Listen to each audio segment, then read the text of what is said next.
Ftit kienu jimmaġinaw li triq testa ferrata fil-Gżira ser tospita żvilupp ta' 7 stilel.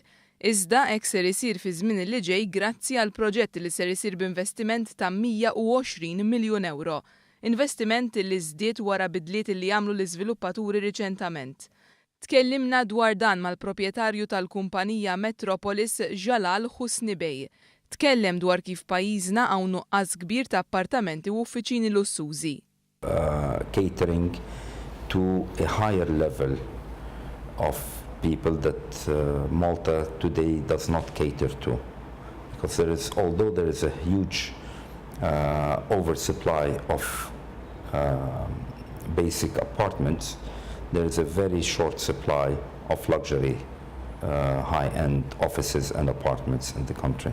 U għastqar li apparti li ħajjiżdied il-parkeġġ biex ikun akkomodat kulħadd ser ikun hemm żieda fl-għoli tat-torrijiet u saħansitra helipad privat fuq l-ogħla torri. Dan il-proġett huwa importanti wkoll li ser ikun qed jirriġenera iż-żona tal-Gżira. You know, what people don't realize that the Gżira is very, very well positioned.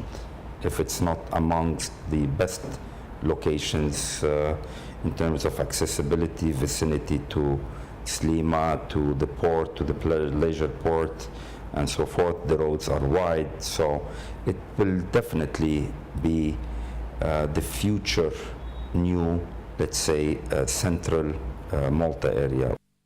Jalal Husni Bey qal li għalkemm dan il-proġett ħaf it-tul minħabba l-proċessi min-naħa tal-MEPA, il-kumpanija sabet appoġġ sħiħ mill-Gvern. We've been very well supported by the government and the authorities to get these changes, which do, at the end of the day, produce a much more desirable product than what the project was initially.